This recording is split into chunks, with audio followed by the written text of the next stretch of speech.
Passing out the medicines. We've been on that rock star regimen, knowing that I'm heaven sent, higher than I ever been. I got a problem with. What's going on? This is Totally Blitzed podcast, Shot Smoking Football. I'm Paul Pickham Wyndham Contra, and as always, I'm joined by. Hey, your boy Lil KK, and I'm not gonna do the normal intro. I just want to start off the episode by saying the Saints fucking suck. Like, the Saints are not good even slightly. Oh, I thought you would address the 3-point game you had first before you said anything else. Oh, we definitely got blown out, but like the Saints are fucking shitty, like terrible, horrible. Like the New Orleans Saints are the shittiest team I've seen this season. And this is somebody that watches the Saints have to watch the Saints twice a year every year. Like, they niggas suck. This is by far the worst team they've had forever.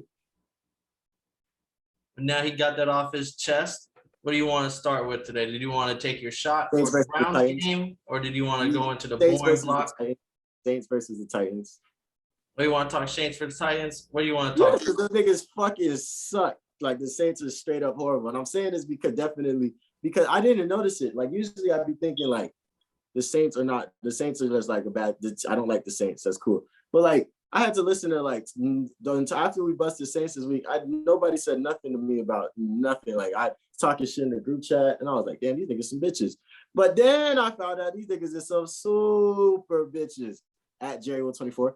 Motherfucking niggas was in the group chat talking all this shit. Like, oh yeah, man, y'all getting blown out 36-3, putting up niggas scores and shit. Even though like our defensive coordinator and the person that created that, their defensive coordinator, the person that's made 80% of the team is the defensive coordinator for the Cowboys. But like, motherfucking niggas was talking that shit. And then I'm looking at their game and I don't get me wrong, I got my notes. And I'm watching the game. I'm just sitting there not saying nothing. I'm just sitting here like, y'all missed both your PAT attempts. So like, y'all missed both your PAT attempts. Your kicker sucks. All right, bet. Your defense is keeping you in the game, but at the end of the day, like, this is a Titans team that doesn't have all their offensive weapons in Derrick Henry, which usually can't just put that on one person. But motherfucking Ryan Tannehill is doing more than what he normally has to do. But he's going 19 for 27 for 213. Saints got no sacks, slightly, because their D-line.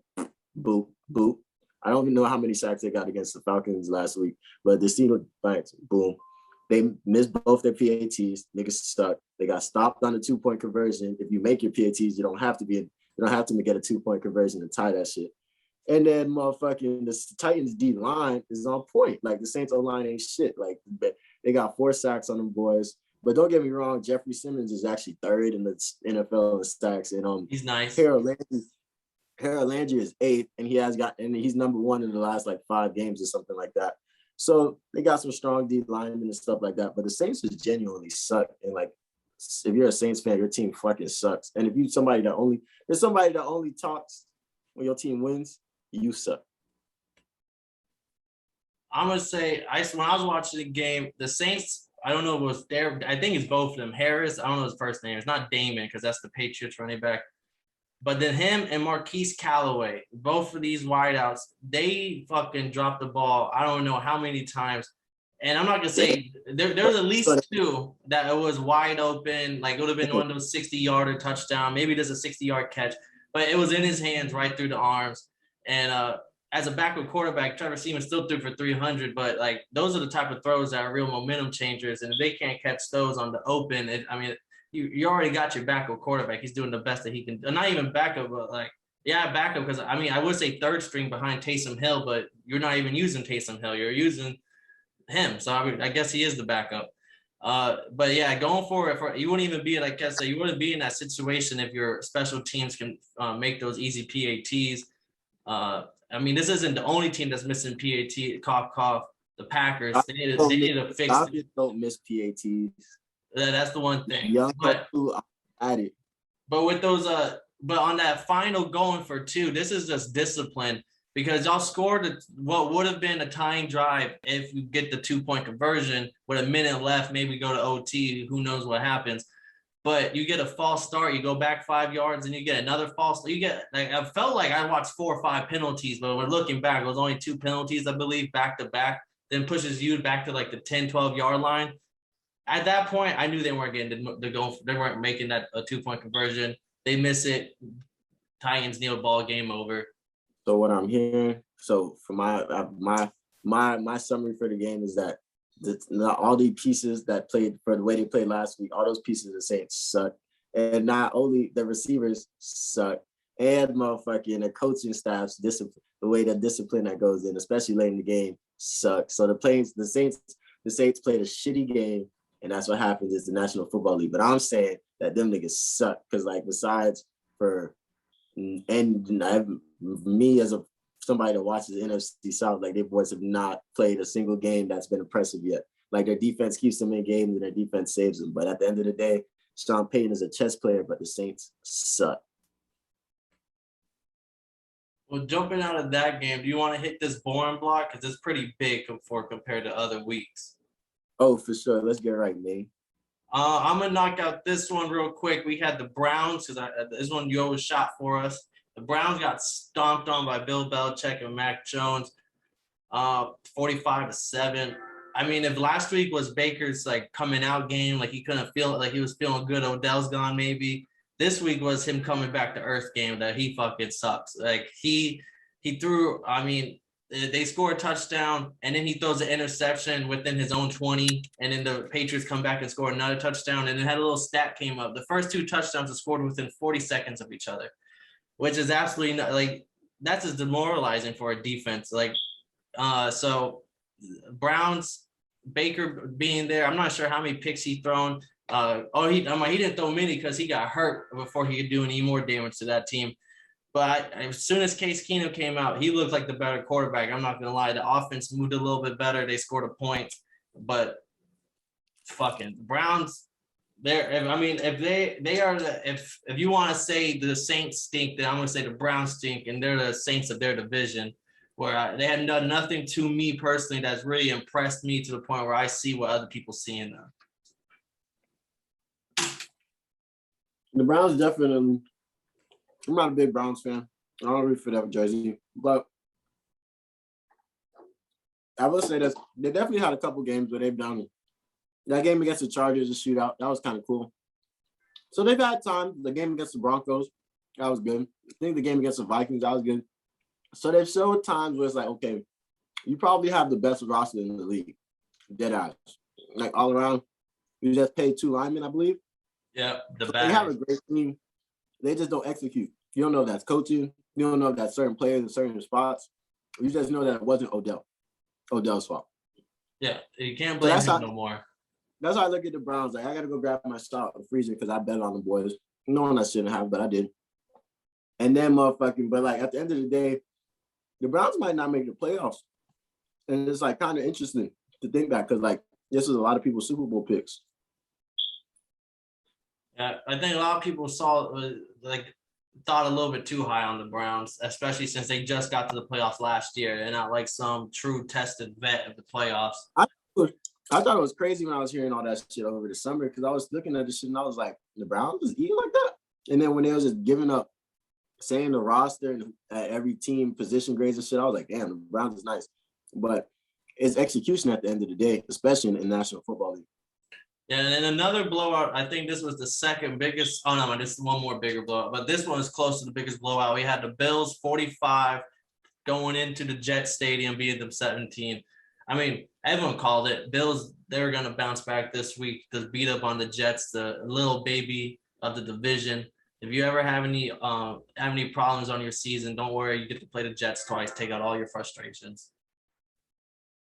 I mean, Allen had 366 yards.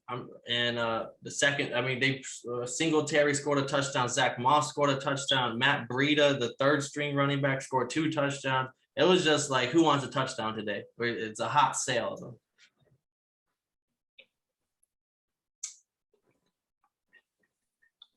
It's the Jets. That's the best way to explain it. And then let's jump into another one. We had Sunday Night Football. Kansas City Chiefs were 41 to the Las Vegas Raiders 14. I know you said you enjoyed this game watching the Chiefs get their swagger back, but I was just the only thing that pissed me off was Travis Kelce caught all those fucking passes, and him being on my fantasy team, he couldn't catch a damn touchdown. Like he did his thing, he got me the points he needed to be, but like I need to see that 6'6". I know he's a tall guy, 6'5" guy get more use in the red zone. I mean, I guess he didn't need it here, but good win on the Chiefs' part. Everything was clicking. They were looking like them old selves. The defense did. I mean, I think the defense is playing a little bit better than what they did to start the season. Definitely. I think as long as it wasn't for the Seahawks putting up like historically high like averages in passing yard, people didn't speak on the Chiefs like they were supposed to, because the defense was horrible. Defense definitely stepped up.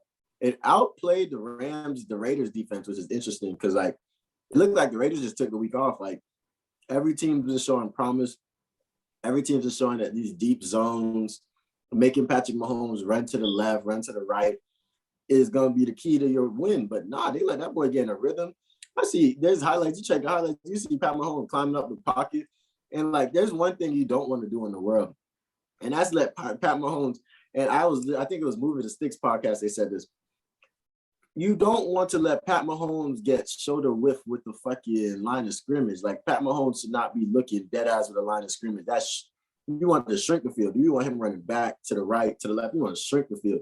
If he moves up, he's at the hash mark, he can do whatever the fuck he wants. He can throw it up to a fucking running back on the wheel, and that running back's gonna go get that because he knows that ball is put in a place where he can make the best possible play on it.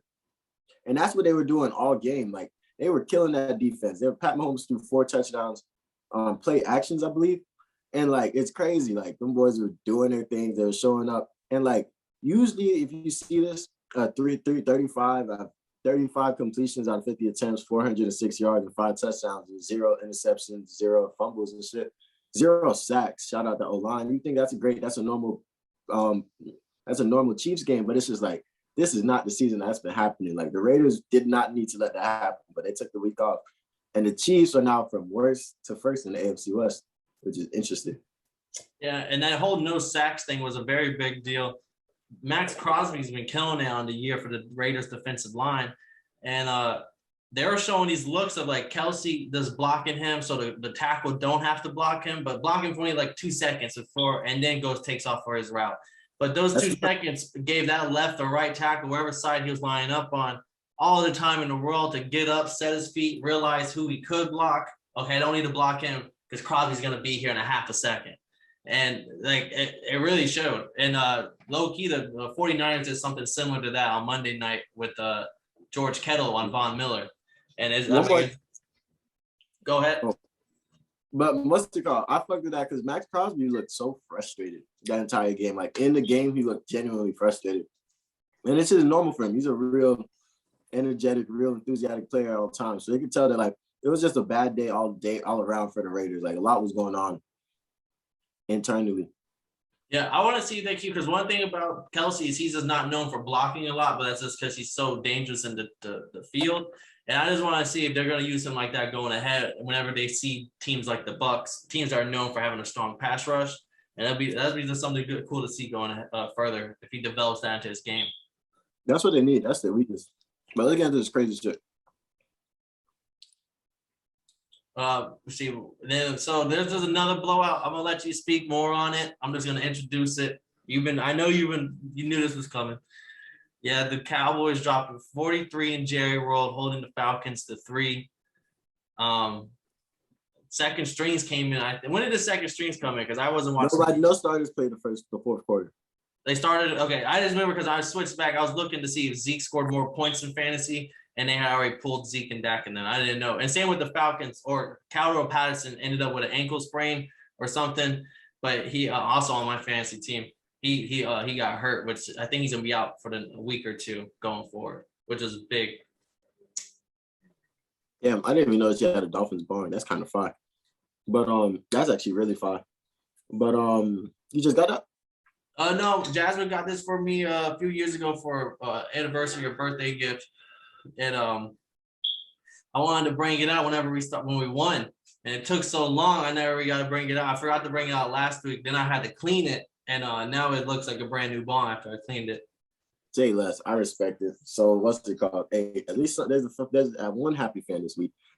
I was very upset watching that game because I knew it was gonna be the first person to go to 35 that was gonna win the game. Like I said that, but I didn't know that the first person to go to 35 was gonna be in the first half, and like that's what happened. Dan Quinn's defense killed them boys the entire game. Like, and it was funny. I heard a nugget that this is the first time that like a quarterback and his former coach, a quarterback that went to the Super Bowl versus a former coach that's not a head coach on the team.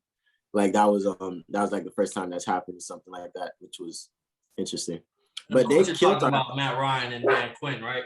Yeah. That they killed, but that defense killed us. Like that shit was horrible. There was nothing they could do when it started straight like a normal game. We came down first drive, kicked the field goal, but it was that second drive and we was in field goal range, but we went for it on 4th and 7 because Arthur Smith wanted to be aggressive. They just never turned up after that, and they just looked terrible the entire game. Like the way like the Saints looked this season, that's how we looked this game, like just terrible. And like that's what it was. Like Dan Quinn gave all the secrets away. And on top of that, the Cowboys came ready to play. Dak running shit over to get in the end zone. They blocking punts. Bro, this shit was a travesty. CeeDee Lamb shaking shit. Coop, you couldn't do nothing about Amari Cooper. You couldn't do nothing. They killed us from every angle. They looked at every weakness. And it's cool to blame it on Dan Quinn. Like I sent some shooters to his house. I don't know if they got there. I began the cheapest hitman. But that's just how it goes. Like we got raped dead ass. Like we got raped dead ass. But we got another game this week, so let's not lose 2 games this week. But damn, that shit was terrible. But fuck the Saints. They let Ryan Tannehill get his second highest passer rating of the season with 105.9. So that tells you that the Saints ain't shit. I just had to throw that out there because like these bitch ass niggas really texted me to send me this shit as if their team wasn't losing. No, I will say I've never been one to celebrate another team's victory when something like that. Like if the Cowboys aren't your team, why are you celebrating if they beat the Falcons? Bro, that shit I don't give a fuck about any other team except the Falcons. Like, y'all not who we playing this week. I don't give a fuck about y'all. But like that shit killed. I'm not gonna get into it because we can't post a screenshot of this. But that shit was jumping on over to a divisional game. This was the other blowout we had. I know I just wanted to get you to talk about the Falcons first. We had Cam Newton coming back for the Panthers. I know he didn't play much, but he played He's 2 plays in the red zone. He played 2 touchdowns. First 2 plays, 2 touchdowns. But blew out the Cardinals. Colt McCoy looked like he was seeing ghosts out there. 34-10. Shit, I'm back. That was that. I thought that was pretty gangster. He'll give me the flag, give me the 15-yard penalty, but I'm gonna let the world know I'm back. That shit was stupid. Like that shit, like unsportsmanlike conduct because he screamed, "I'm back." Like no, he got it for it's unsportsmanlike conduct if you take your helmet off now. That wouldn't. I think that was a rule last year as well. That's why you don't. That's why all the celebrations you got. Everyone keeps the helmets on now.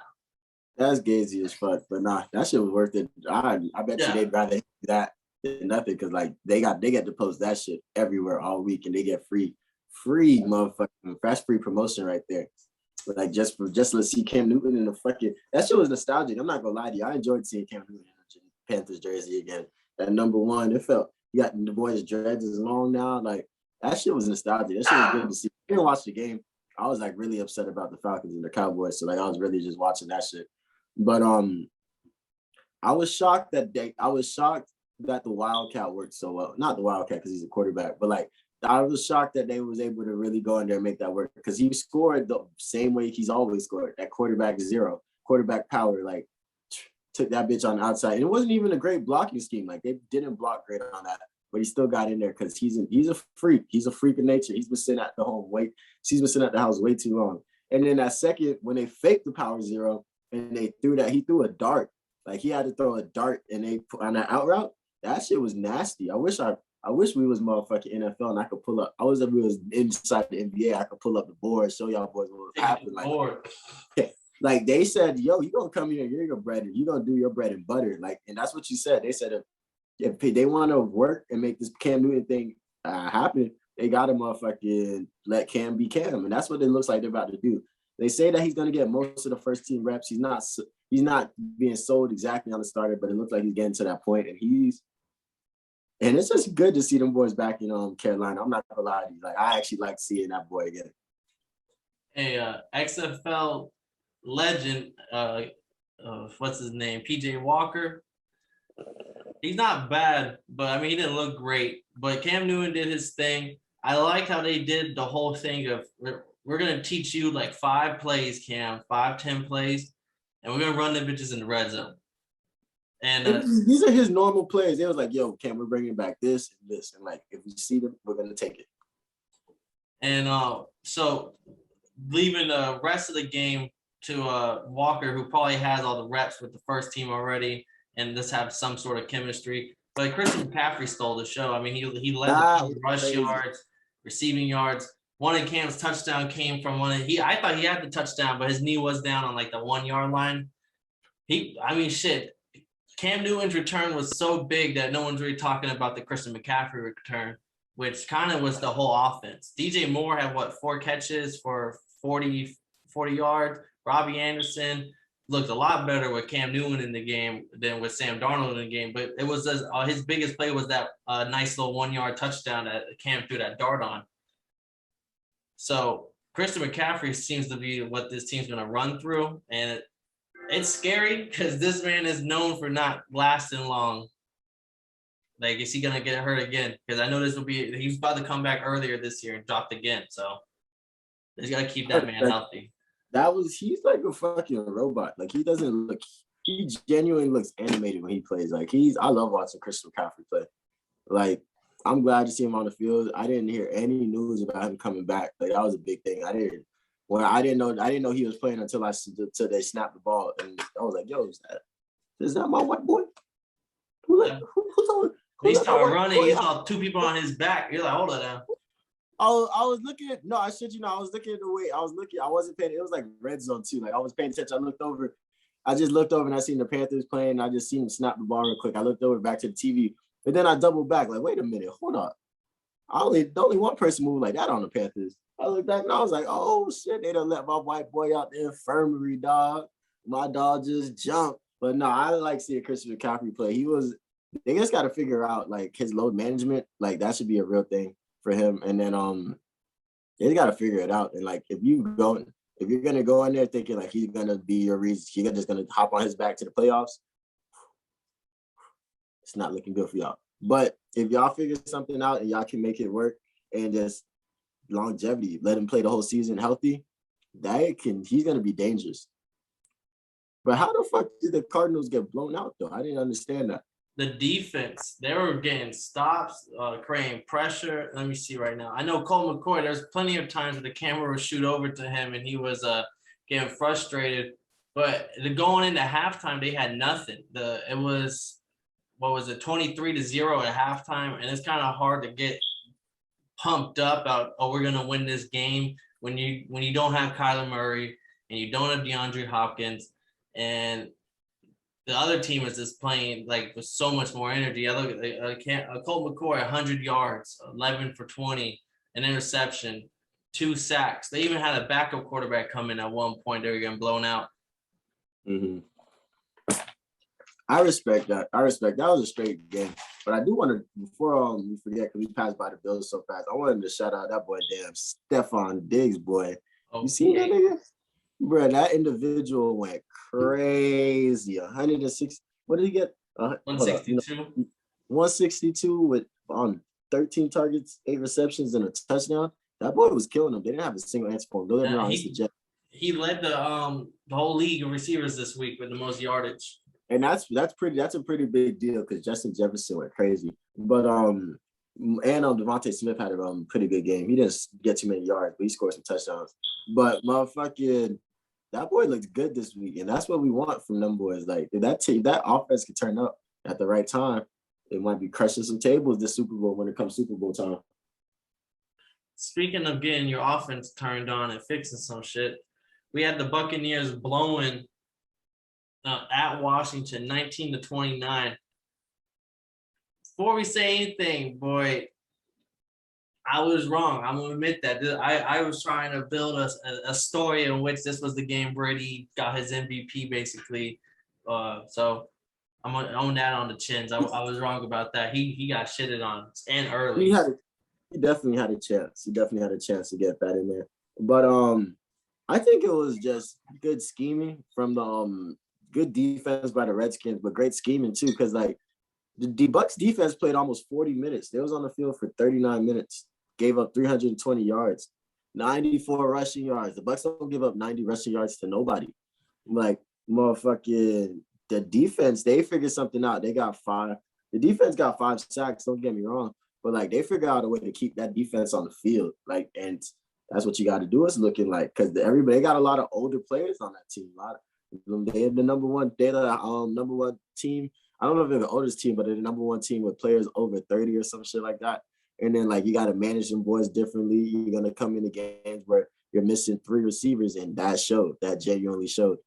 So like the Bucs is still gonna be the Bucs. They're probably still gonna win the division, but it's just like it's looking like they showing stuff. Like they're getting shown. They're getting exposed, and like their team's taking notes. They're taking notes. It's a slippery slope. You let him beat you, you're gonna have to let the next team beat you, bro. Yeah, like other teams are watching y'all get beat, and they're watching what you seen. Everybody watched them boys play against Pat Mahomes. Like they was like, and that shit came in the next season. Like people was watching. It's a copycat league. And what I'll say about the Washington rush yards, they weren't getting much of that early. They looked like getting, but they stuck to it. And real, that's what you're supposed to do. Like it didn't matter about the 1 yard gains every second down on every drive you got. Like you did in the fourth quarter when they went on a 10-minute drive. Where is that in my notes? It was like a 10-minute drive, 17 seconds, 19 plays. 19 plays is tied for the most this year on a drive. 10 minutes and 20 seconds is the longest drive this year. And they capped it off with a touchdown. They were up by 3, and they get the ball with like 12 minutes left, and they take 10. They did what Tom Brady does to other teams. They just took the air out of the ball and took 10 minutes off the clock. And the Buccaneers defense, which is heralded as his best defense, best pass rush defense, no run can get through defense, all that stuff, which they is in some aspects. They couldn't get off the field on third downs. I don't have the stat in front of me, but every third down they faced, they gave up. At 3rd and 8, they gave up. 3rd and 2, they gave up. And it was killing them. In the group chat, Kyle was going crazy because he's just like, this is bullshit. Every third down. I was like, bro, this is ridiculous. At this point, like I was just sitting there like, bro, they just have another third down. Like, and the Washington's still pushing the ball. Hey man, that's what you gotta do, man. You gotta maybe it's not beat them down. Maybe it's not go blow for blow with them. Maybe you gotta be patient and wait it out against the boys. They got lucky that Brady. I won't say lucky because defense is defense, but they forced 2 interceptions on Brady in the first 2 quarters, which I think is huge. Like these teams that are great teams that are trying to play comeback ball outside of the Ravens typically have not been able to come back this year. And I will say the Buccaneers, I believe, are 1-3 on the road right now, which is kind of like, can this team travel? What's going on? Hopefully you get a home field advantage come playoffs if you're not looking like a good road team this year right now. But jumping on to another game, let's close out the 1 o'clock game. So we had Detroit and Pittsburgh tying in what may have been the ugliest football game of the year. And the biggest shit fest of the year. I've never at 50 yards total for Jared Goff to end the fourth quarter. Mason Rudolph didn't do much better in the fourth quarter. There was a team of no offense and a game of no offense and no points. I look at this shit like this, right? Neither of them boys wanted to win because just off the it was just off the turnovers and shit like that. The games was ugly. The game was chippy. It was choppy, but like neither of them boys wanted to win for real. Like they just kept giving up just crazy things. Like there were 2 fumbles in overtime. Deontay Johnson gets a big game, fumbles that bitch in field goal range. Fuck. I don't know who fumbled the second one, but he fumbled that bitch with 30 seconds left, field goal range. Fuck. I think that was the tight end of Fearmouth. And he got a holding in that he got a holding in that bitch earlier. motherfucking, they missed the fuck out of that field goal. You cannot tell me that Lions kicker at any point in time even attempted to think he was gonna make that. 48 yards, and he made that shit look like an 80-yarder. That shit was, I don't know if he was going through something, if that's not his range, but there was nothing about that kicker that when he got on that field that made me think like, yeah, he's gonna get it. I think the rest probably got more yards than all them boys in OT. They called a Detroit. They took back the interception, that Mika Fitzpatrick interception. Then they took back the dang, I should have wrote down more. But the Steelers, they got the safety in the fourth quarter that they got the safety that got called a sack because it's forward progressive stop. I don't understand that. It looked like a sack to me. I mean, a safety to me. Yeah, it should look like a safety, and I would have ended the game probably. But shout out for first, I would say this: Jared Goff, no drip. Like that's just the best way to explain, bro. No drip. Like even when you look at him on the field, they got 2 gloves on, two like an extra large when you wear a large when it comes to the sleeves. Like, but no drip. No, I don't like speaking bad. So I'm gonna say no drip because that's just the best way to explain him. Like the Lions didn't get any win out of that trade even slightly. But shout out them boys from Tampa though. That boy Amani did great. That nigga got 7 tackles, two pass deflections, and he picked up the fumble from Deontay Johnson in OT. And then that boy Ray was the number 1 leader receiver. That boy had 12 targets for 9 receptions and 63 yards. So shout out them boys out Tampa. Them boys came ready to play. I'll say that. Them boys came ready to play. And the Lions running backs weren't terrible, but this just was I don't think either of these teams really wanted to win for real. Like this wasn't, they didn't, I don't know what they came into it, but like that game was very interesting. I've never seen anything like that before. No, yeah. They had the Lions missed that field goal. The Steelers had 2 bad snaps in the overtime that went way over Mason Rudolph's head. Horrible. That last one was terrible. What was it? The Lions had a couple. I think Goff threw an interception in overtime on top of they fumbled in overtime. So I think you would combine that with the Steelers 2 that you named. That's 4 giveaways. This was probably the ugliest game of the year. I don't want to talk about it no more.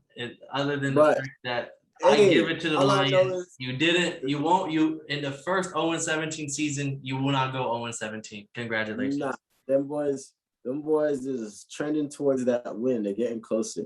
Like I don't know if Jared Goff is going to be the reason why, but they're going to play a team that's not going to score more than 10 points, and DeAndre Swift is going to score. A field goal kicker is going to get 2, and that's going to be 16-10 game. It's coming. It's coming.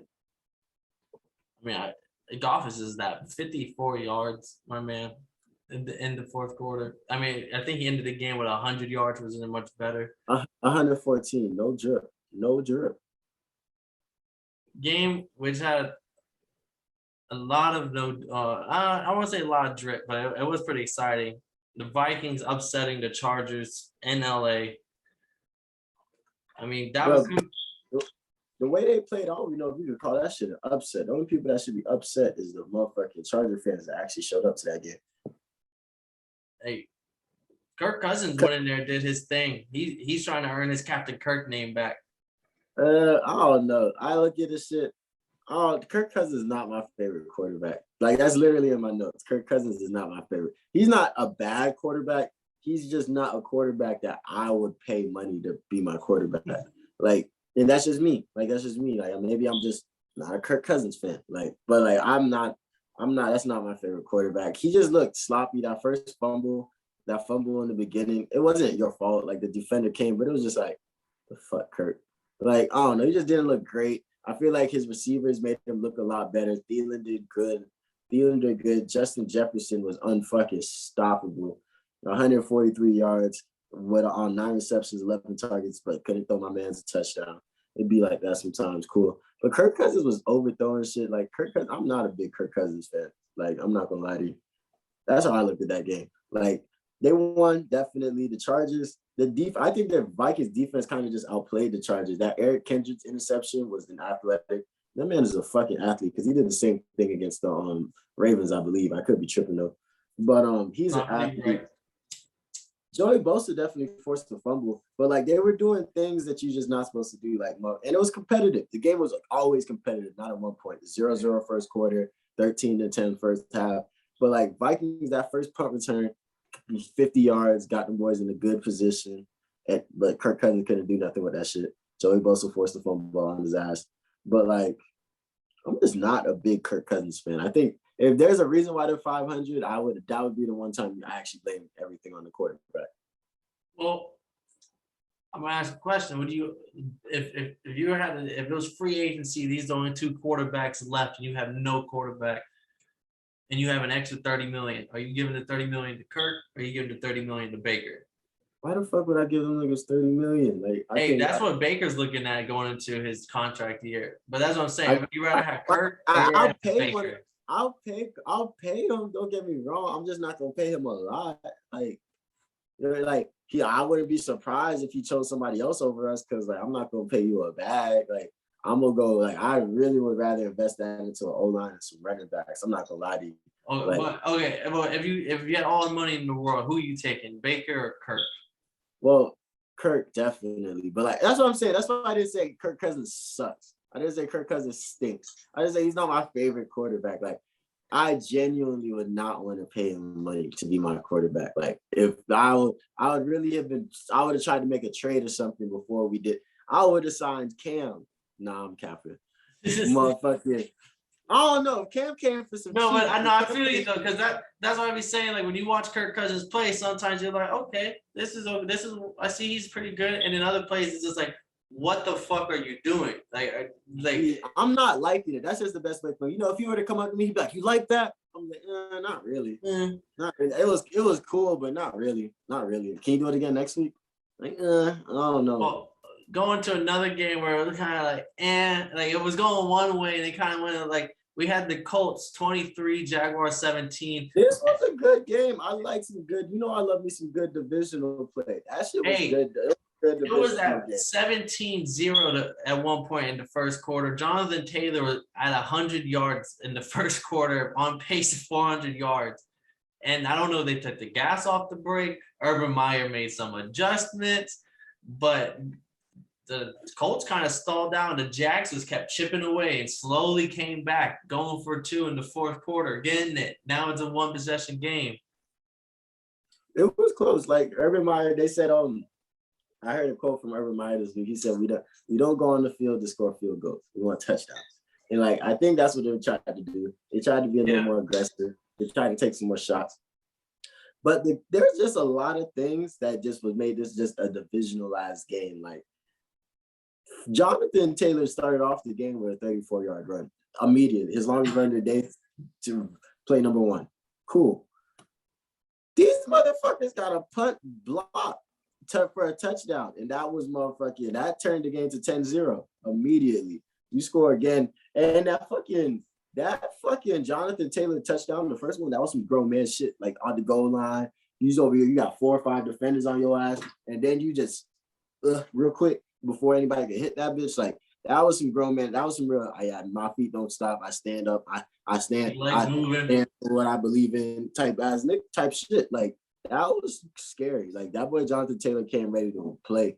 But Jamal Agnew, that 66-yard run, I think that's what really opened up the game for them boys. Like, that's when it was like, okay, this is a divisional game. We can get into it. Damn, I always be forgetting my cousin's name. What's the other running back? Robinson. James Robinson. Yeah, my cousin. Man, his auntie must not like me for that. But that boy had a good game. He scored, but like, Matthew Wright made a field goal, missed a field goal.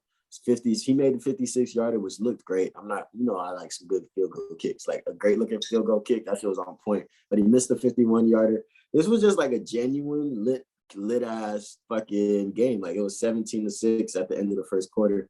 Like, them boys were just going for it. But it was the Colts forcing that fumble on the game-winning drive. That's kind of what changed obviously that changed the game. They were 50 seconds up. But like, that's what saved the game. Because if not, it looks like they might have gave that game up. Yeah, no, that because the Colts, once again, the right before the Jaguars did that, the Colts had the ball. He threw a nice deep pass to Pittman. It looked like maybe the Colts were going to come down and score a touchdown or something, really seal the game away. fuck around. I think they got a sack, some penalty. They end up punting the ball. They don't score shit. Jaguars move. Then they force that fumble to seal the game. But I thought that was like, I don't know. It's not that I expected it, but when it happened, I wasn't too shocked because I was just like, oh, okay, this was a Colts defense that's been eating not all year, but they've had their moments where they've been turning up. And this game just proved that like the Colts, Carson Wentz isn't going to be the reason why the Colts win. He's going to go in there. He's going to keep the game. He's going to manage the game. But like, if everybody plays their positions and play their roles, the Colts can still be a playoff team, definitely. Just off of a motherfucking, like Carson Wentz isn't going to be the reason why y'all make it to the playoffs. He's going to be the reason why y'all win in the playoffs. So the Jags, you think they're back alive? They're kind of frisky now. They might get another dub before this. I don't know the rest of the schedule, but you think they might catch another dub before the season over?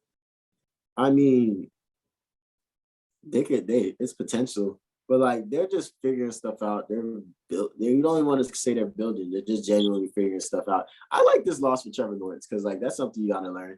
You gotta learn that like because you gotta be that guy to take that shit down. Like that's the NFL now. Like there are a lot of close games and like the way analytics and tactics work, you can set it up to where like you're down by 5 points. Like you're down by 5 points and you're driving down. You're down by 4 points. You're driving down. Like. That was a good loss for him. He has to learn that those drives are not easy. You got to really come through and ready, but you can do them if you need it. Yeah. I don't take losses no more. I see life in that. Well, we talking about losses. We had a stinker, and the Seahawks putting up an egg this week against the Packers, put up 17. It was just the battle of quarterbacks coming back. Like, that's how I looked at this one. What did you think? No, that's how I looked at going into it. I was just like, one coming back from not practicing from COVID issues. Another one has been out for a few weeks with the finger, and he's the greatest return man of all time. Not return man on special teams, but talking about him getting hurt and returning back to the game. But I just think maybe Russell should have sat a week.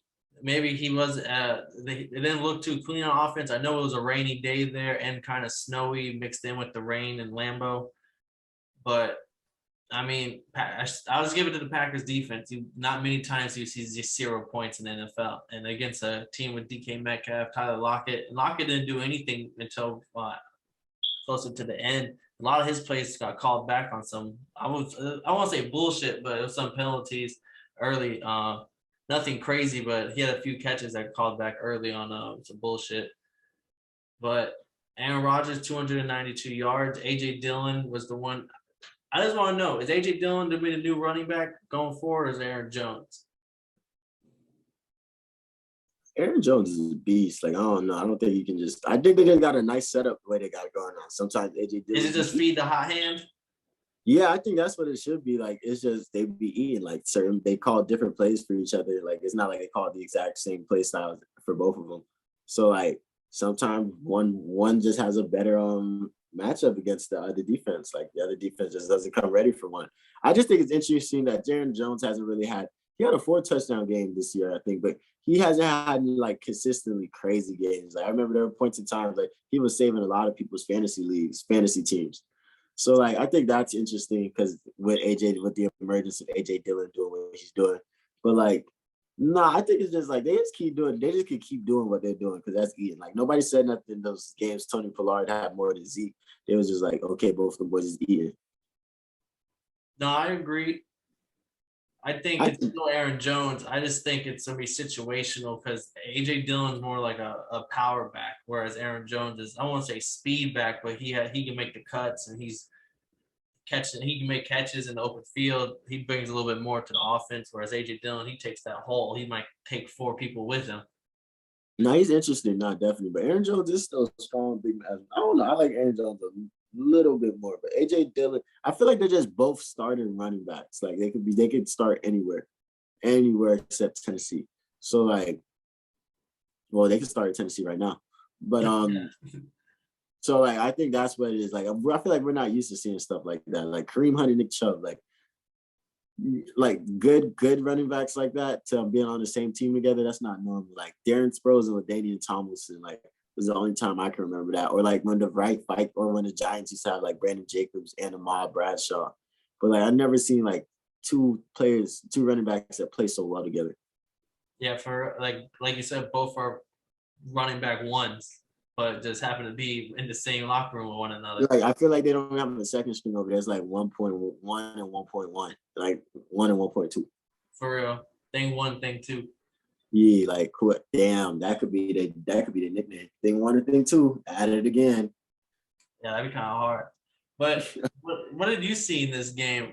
I mean, the Packers defense, I just think this is a defense that's came to play this year on the low, even without Jair Alexander. Yeah, I think their defense definitely played well, and I think they just took advantage of the team that just doesn't have the chemistry all the way together right now. And they just kept going because they put up a goose egg. Like they ain't give up nothing. So like you can't. There's not like I bet you they had a real easy day in film this week. Like this shit is smooth. You don't give up nothing. Y'all tried in practice. When you give up nothing, like see, look, the Falcons, they came into the Dean Pease was in the defense room, like, so y'all let them niggas score 43. Versus them boys, Matt LaFleur was like, hey, y'all actually came? Oh, thank you. I appreciate you. I thought I was just gonna be having to find people all day for not coming to on film. Like, nah, good shit, y'all boys. Like, all right, Chico, what film we watching? You Dancing with Wolves? Like, it's not like we gotta watch. I was like, nah, they were playing that bitch watching Seth Rogen. They were playing that bitch watching Pineapple Express. Like, them boys was chilling. But there was just not much to really talk about that game. That one honestly could have been part of the boring block as well. Same with this next one. The Philadelphia Eagles came in. They were the underdog. They won. You good thing you made that switch on the end of the last episode back to the Eagles. I stuck it out with the Broncos, who didn't look good at all.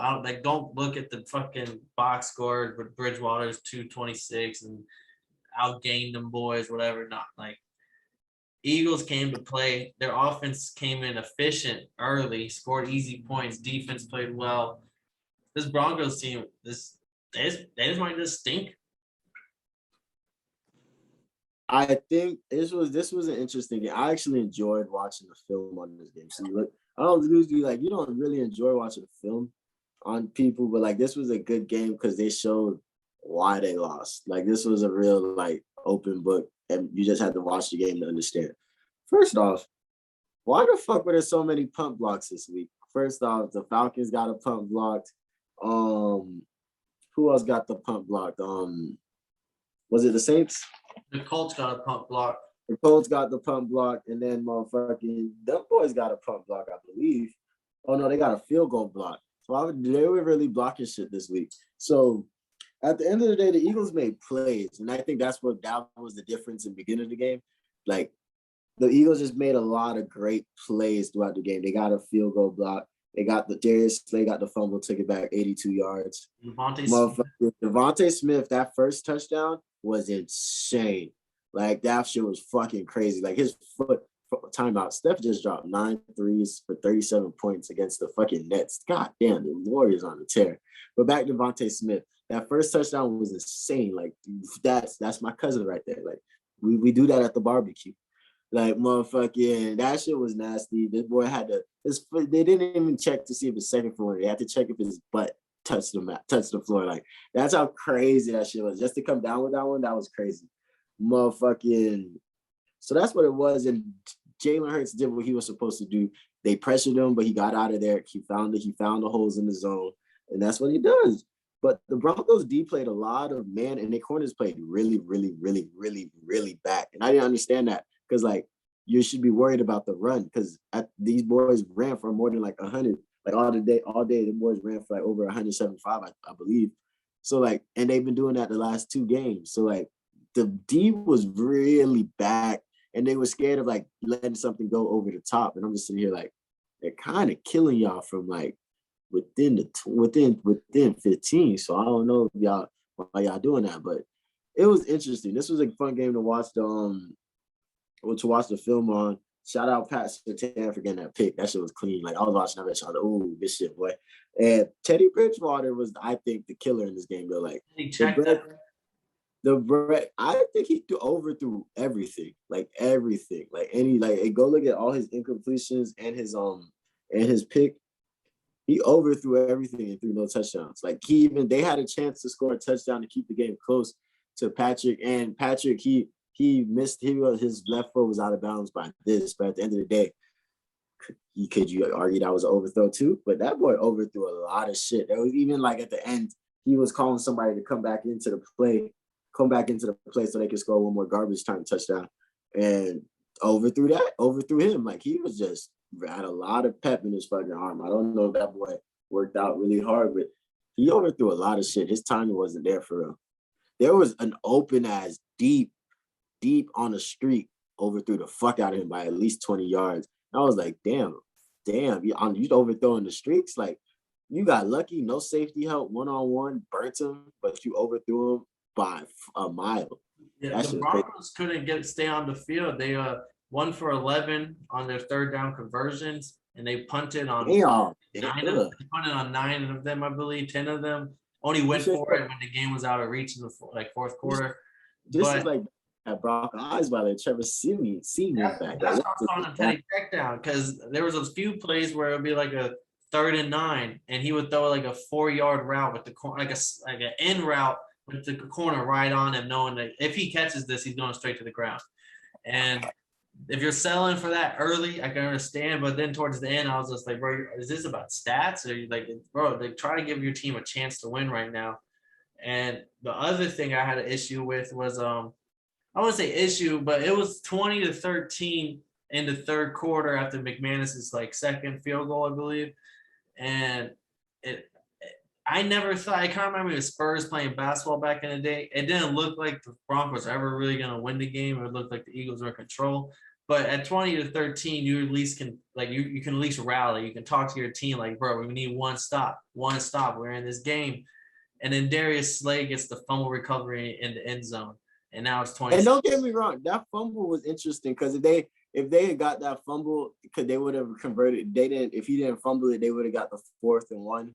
They would have got the 4th and 2, and they would have kept on driving. So the game could have ended differently. Like it could have, because what does that put the game at? 23 to they score on that drive. That puts them at 23-20. Yeah, it was 20-13. So if the Broncos score, it's 20-20. But after the Eagles get that easy, like a defensive touchdown, now it's 27-13. And that kind of demoralizing right there. That shit was bad. But that was an athletic ass play on Darius Slay's part, because he had to go back and forth. That shit looked like a punt return at the end of the day. And he found a hole and took that bitch. Took that hole. And I'm not a big Darius Slay fan. I believe I was talking shit saying he was too little to be playing against our receivers. But that boy be making plays. He was on the Lions. That's why I knew who he was, because he was the only other name on the Lions other than Stafford that I was like, I think he might have made All-Pro. Not maybe on the All-Pro, but at least All-Star, whatever, Pro Bowl. Hey, shout out that boy. That boy gave Imani some tips or something, because that boy Imani been tearing their ass up this season. Facts. Let's see, what other game? I think all we have left is the Monday night game, which Matt Stafford. Shit. I mean, Rams lost 10, 49ers 31. Divisionally, Kyle Shanahan took care of business. I didn't realize he owned Sean McVay. He's beating Aaron Donald every time Aaron Donald's ever played the 49ers.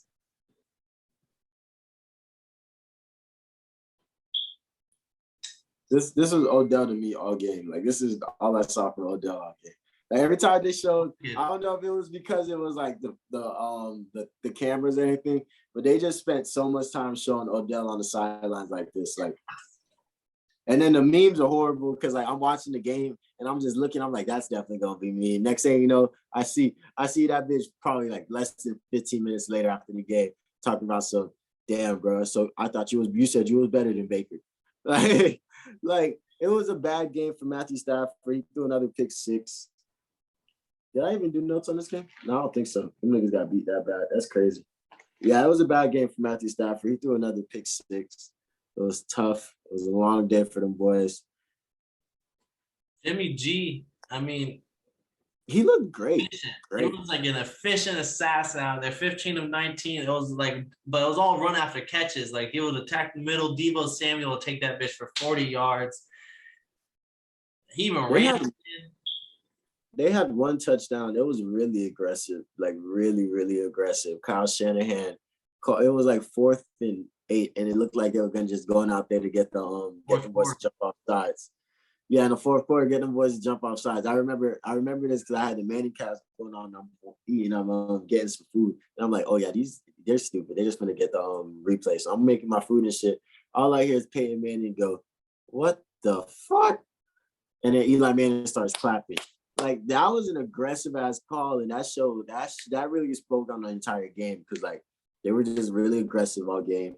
They showed that they were willing to take shots, and when they did take their shots, the receivers made plays afterwards, and they kept going. And that was just the story of the game for them boys. Like it was an entertaining game to watch, and I think they just then defense really got those turnovers and then got stopped Matthew Stafford a lot, and like at the end of the day, that's all you can do. Yeah, no, the 2 interceptions, 1 pick 6 early to make it 14-0, and then kind of made it easy, made Kyle Shanahan open the playbook a lot easier because now he has any play he wants to run at that point. Deebo Samuel was the most slept on receiver coming into the year because I'm not going to lie, fantasy football wise, he was not nowhere near top 25 receivers taken off the board. And he is, every time he plays, I'll say, because he has had a few games where he's out, but he's even running the ball now. 5 rushes for 36 yards and a touchdown. That boy's a nice weapon. He's not a pistol. That boy's a whole chopper. And then I will say, shout out to George Kittle. He completely pancaked Von Miller. I don't know if you saw the block, but there. I think they showed it on the Manning cast. That's the only reason I saw it. But he blocked Von Miller into obliterating, and he was out of there. But anything else you want to say about this game? It was another. I didn't want to add it to the blowout block just because it was 31-10. It should have been in there, but it was Monday night, and I wanted to save it. Nah, man, I'm more. I gotta go watch these Warriors highlights. They said Draymond dropped a hit 3 on KD's face. I gotta go watch these highlights. I gotta see what them boys did. You know Draymond was talking shit afterwards. They probably texting about it like, yeah, but I didn't mean to do it to you, but I had to do it to you. Never. Well, before we jump out, so we can go check the basketball highlights, which low-key Steph is one of the favorites to win MVP right now. You got to take a shot for the fans. And we got Thursday night football, Falcon football to talk about. You have the Patriots coming into the Mercedes-Benz Stadium in Atlanta to play the Falcons. Take a shot and let us know how you feeling. Look, in the game of football, right? I have a lot of cousins. Huge family reunions, right? I got a lot of cousins. I got some uncles. They're all retired. But motherfucking, I have a tutor. The only reason why I'm gonna pass next semester is because of this man, Mac Jones. You feel me? This man, Mac Jones, is about to come with the game. Played a real good, nice, safe game. And that was scary to me. That was scary. I'm not gonna lie. So like, if I were to speak on last week, to put an ending on anything last week, Mac Attack dropped 19 for 23 on 4 incompletions for 198 yards, 3 touchdowns. And when I say he found holes in the fucking zone, that boy found holes in the zone. He threw 1 touchdown in the double coverage, and that shit looks crazy. But that's about the Patriots last week. The Falcons, let's watch that loss down the drain. That shit was horrible. Don't even bring that shit up. I don't know how you hug your kids after that, but kiss them boys good night and let's get to the grind, kid, because we can't let this shit happen again. This was twice this week. And Dan Quinn, he's a bitch. I got people coming to your house as we speak.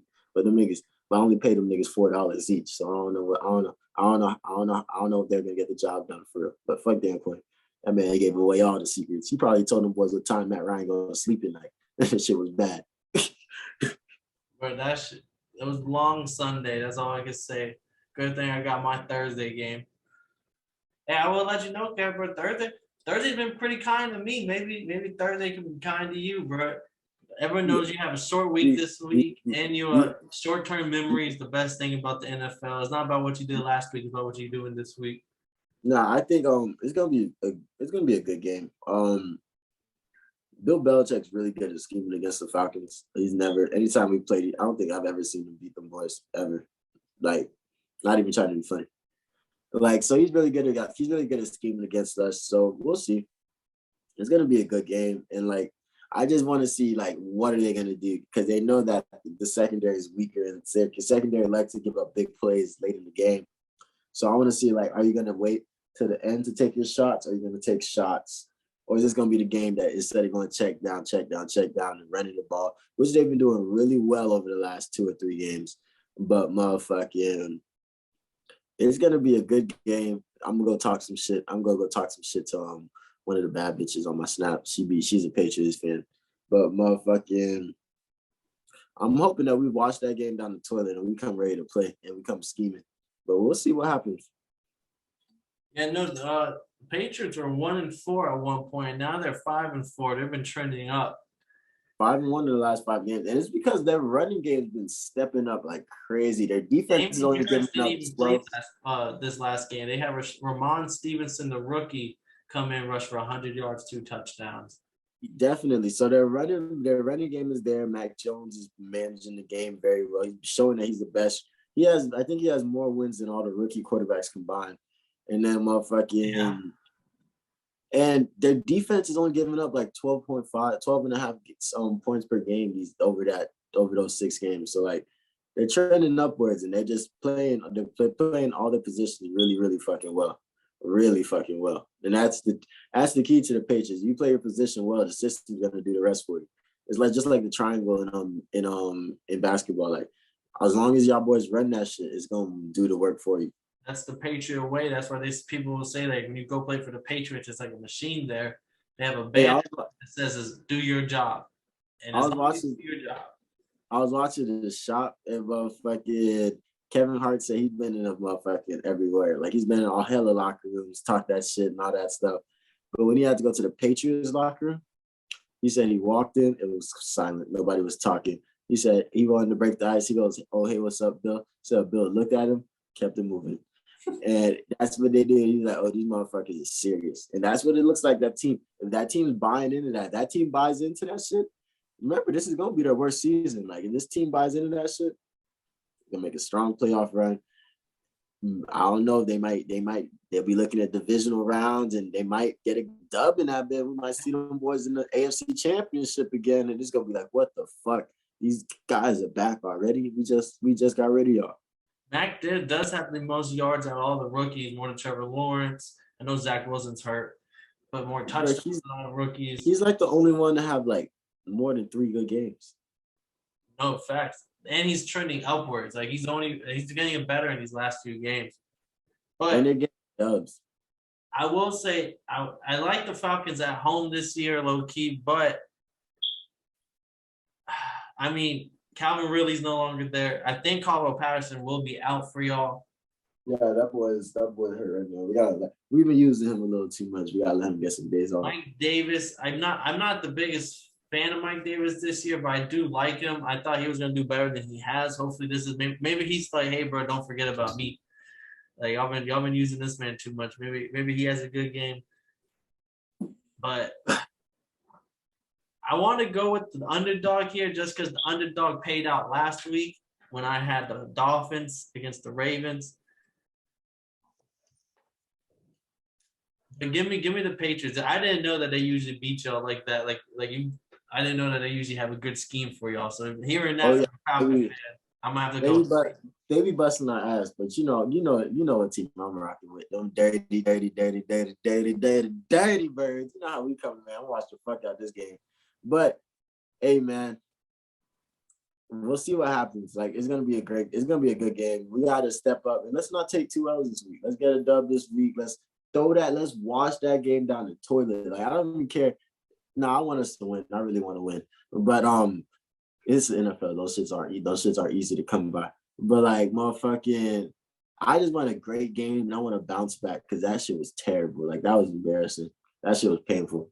I'm running out of adjectives, but like There were a lot of shit that shit killed my fucking vibe. I will say teams that usually get blown out like that, or not like you, but like teams like the Patriots coming off of blowout victories, they usually come in a little bit feeling themselves. So I would say that's a nice little thing to hedge on. I do like Matt Ryan though. I can see a scenario because like my gut's telling me, hey, but just take the Falcons. Why not let it fly? But I want to make it interesting. I'm gonna take the Patriots just to go a little contraire. Yeah. Hey man, that's it, man. You see who I got, and I just want to end the day by saying I'm not rapping with no Saints fans ever. Like I'm keeping it moving because y'all the new Bucks fans. That shit crazy. I never saw that coming. But now that I think about it, I never looked at it before because y'all were always winning, so nobody said nothing.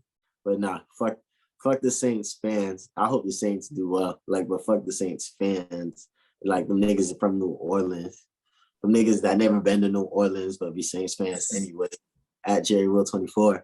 Like, fuck them all. Fuck them all. Fuck them all. Fuck them. Fuck Dan Quinn. Fuck NFL Week 10. Fuck the Pat McAfee show. Like I'm throwing shots. Like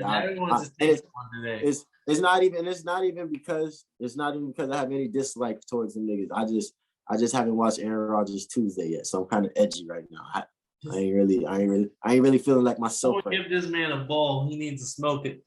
I ain't feeling myself right now. Like, hey, look, hey, I'm gonna begin the outro, man. I'm gonna let you end it off. So this has been, you already know. This has been your boy, Kev. This has been another episode of Totally Blitzed. This is your boy, Kevin Savoy. That's it. the sad Falcons fan. Well, you know this week. This was Totally Blitzed podcast, the show with shots, smoke, and football. You see how I'm rocking with Miami Dolphins ball, bringing us the good luck. We're gonna win again. We're gonna bring it home to 3 wins this week. We're gonna play the Jets, bust their ass. Let's get this going. We'll see y'all come this weekend.